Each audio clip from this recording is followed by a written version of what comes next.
Selamat malam, Tiwi. Halo, selamat malam. Ya, silakan cantik. Ada yang mau ditanya? Ya, ini tadi kan udah live-nya Mbak Mikana. Aku udah sering nonton kan, Mbak. Kebetulan aku Muslim, dari lahir Muslim, dan insya Allah sampai sekarang masih memeluk agama yang saya yakini, yaitu agama Islam. Nah, di sini ada beberapa komentar yang tadi lewat, dan kebetulan komentar itu membuat saya penasaran dan ingin menanyakan langsung.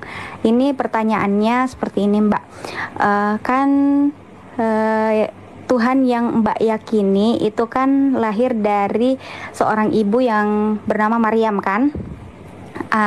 Nah, pada saat Tuhan yang Mbak yakini masih dalam kandungan, siapa yang diyakini oleh saudara-saudariku yang non Muslim ini pada saat dia masih dalam kandungan gitu? Maksudnya siapa yang diyakini? Iya, Siapa yang kami sembah gitu? Iya, siapa yang Kak Mikana dan kawan-kawan lainnya sembah pada saat Tuhan yang Kak Mikana sembah ini masih dalam kandungan gitu. Ya, oke. Makasih buat pertanyaannya. Jadi gini loh cantik ya. Tuhan itu kan maha kuasa ya. Yesus Kristus itu adalah Allah yang maha kuasa. Ketika dia hadir di dalam diri Bunda Maria, surga nggak kosong, keilahiannya tidak pernah hilang. Keilahian Yesus Kristus melingkupi segala sesuatu. Keilahiannya tetap berkuasa baik di surga maupun di bumi. Jadi kami menyembah Tuhan Yesus Kristus, di mana ketika dia hadir di sini, dia juga bisa hadir di situ, bisa juga hadir di beberapa tempat dan di mana-mana. Karena Tuhan Allah itu adalah omnipresent, Tuhan yang maha hadir. Jadi pemikiran kita jangan seperti ini. Tuhan itu seperti bakpao atau Tuhan itu seperti kita. Ketika kita ada di Amerika, kita nggak ada lagi di Indonesia. Nah, Tuhan Yesus tidak seperti itu. Tuhan Yesus itu Allah yang maha hadir. Dia bisa hadir di semua tempat, ya. Nah, seperti itu cantik. Bahwa ketika Tuhan Yesus datang dalam rupa manusia, dia ada dalam diri Bunda Maria, keilahiannya melingkupi segala sesuatu, dan itulah yang kami sembah, termasuk Bunda Maria. Nah, seperti itu cantik. Oh, gitu ya, Mbak. Karena ini sebenarnya pertanyaan ini sudah sangat lama, dan kebetulan tadi ada yang lewat dan saya bisa mempertanyakan secara langsung. Oh, jadi seperti itu ya, Mbak. Pada saat Tuhan yang Mbak sembah itu masih dalam kandungan, itu saudara-saudari yang non Muslim itu tetap meyakini bahwa sudah ada Tuhan sebelum dia lahir ke dunia ini, gitu. Oke, kita baca Yohanes 1 ya. Siapa Yesus Kristus? Yesus Kristus bukanlah manusia jadi Tuhan, tetapi dia adalah Allah yang jadi manusia ya. Yohanes 1 ayat 1 sampai 3, dan saya langsung baca nanti ayat 14 ya. Pada mulanya adalah firman. Firman itu bersama-sama dengan Allah, dan firman itu adalah Allah. Segala sesuatu dijadikan oleh firman, dan tanpa firman tidak ada sesuatu pun yang telah jadi dari segala yang telah dijadikan. Garis bawahi ya, bahwa firman ya, sang firman itu adalah Allah itu sendiri. Nah, kita baca Yohanes 1 ayat 14.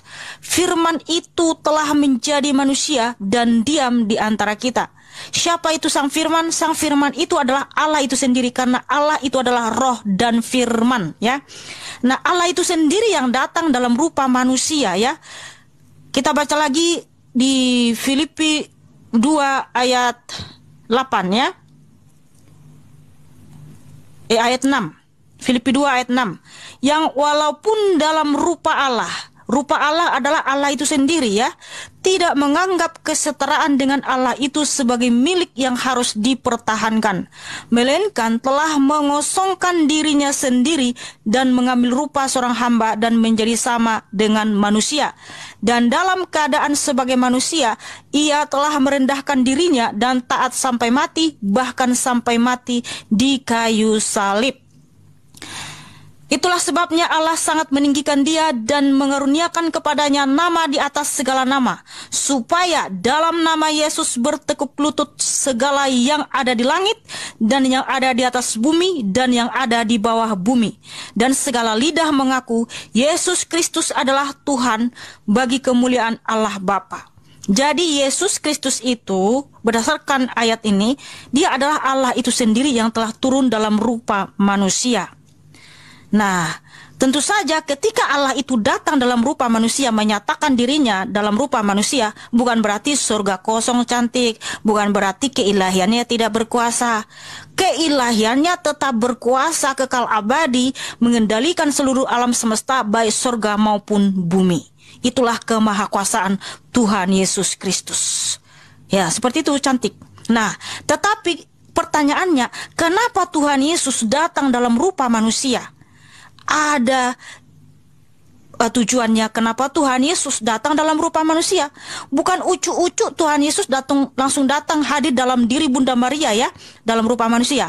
Sebelum Tuhan Yesus inkarnasi 2000 tahun yang lalu di abad pertama, para nabi telah menubuatkan bahwa Mesias akan datang. Kenapa kita perlu Mesias?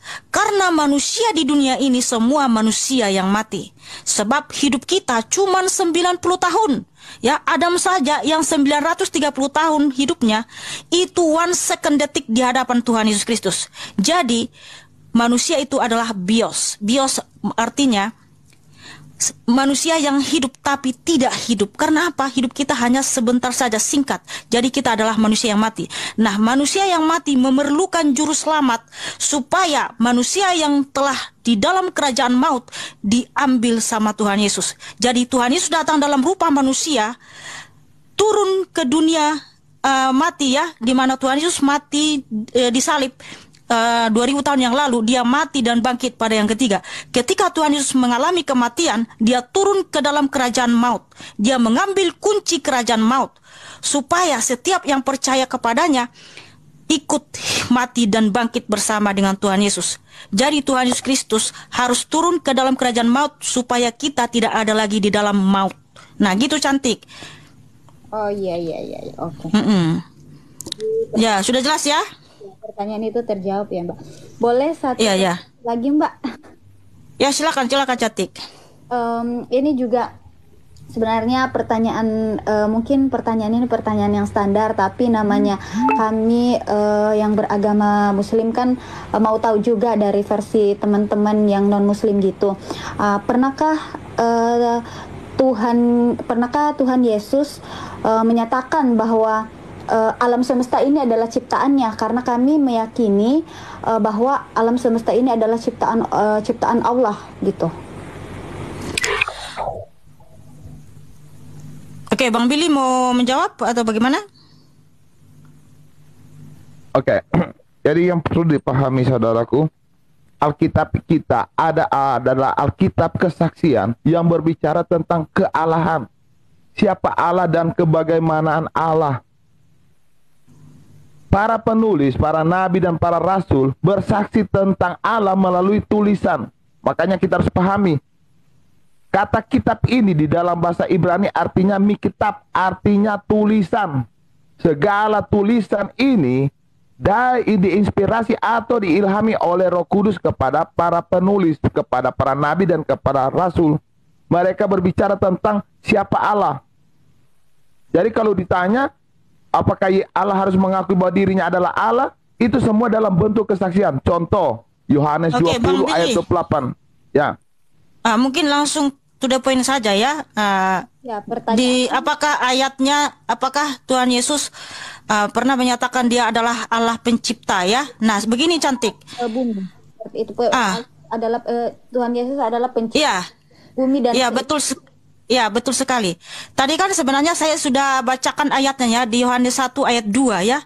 Segala sesuatu diciptakan atau dijadikan oleh firman, karena sang firman itu adalah Tuhan Yesus itu sendiri. Tanpa Tuhan Yesus tidak ada sesuatu pun yang jadi. Bahkan ya, kenapa terbukti bahwa Tuhan Yesuslah pencipta langit dan bumi dan segala isinya? Karena Alkitab menjelaskan dengan baik dan benar. Seperti apa kisah penciptaan di Kejadian 1 ya. hanya Alkitab yang bisa menjelaskan dengan sempurna bagaimana Tuhan Yesus itu menciptakan langit dan bumi selama 6 hari. Ya, berurutan secara sistematis. Nah, Nabi Musa menuliskan bagaimana caranya Tuhan Yesus Kristus menciptakan langit dan bumi. Kenapa Nabi Musa tahu? Padahal waktu itu belum ada sains atau teknologi. Karena Roh Kuduslah yang mengilhamkan atau memberitahukan kepada Nabi Musa, seperti inilah kisah penciptaan. Dan itu begitu detail dan sempurna di dalam Alkitab.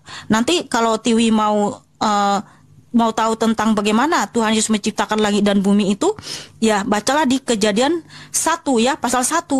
Bahkan manusia itu seperti apapun, seperti bagaimana caranya diciptakan oleh Tuhan Yesus, itu diterangkan di Kejadian 2 ayat 7.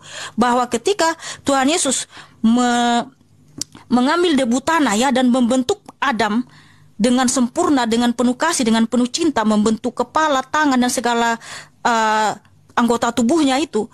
Ketika lengkap sempurna, Tuhan Yesus mengembuskan nafas kehidupan ke dalam hidung Adam sehingga dia menjadi makhluk yang hidup. Dan masih banyak lagi ayatnya ya. Itu dia tadi di Yohanes 1 ayat 2 ya. Kolose 1 ayat 16, segala sesuatu diciptakan oleh Yesus Kristus dan untuk Yesus ya. Baik surga mau singgasana mau segala apapun, itu yang menciptakan adalah Tuhan Yesus Kristus. Nah, gitu Cantik. Ya. Jadi ini jelas ya bahwa ada pengakuan bahwa dialah yang menciptakan bumi dan seluruh isinya ya. Ya, benar sekali. Sebenarnya masih banyak pertanyaan sih Mbak, cuman mungkin masih banyak yang mau naik juga gitu. Ya, makasih ya. Ya.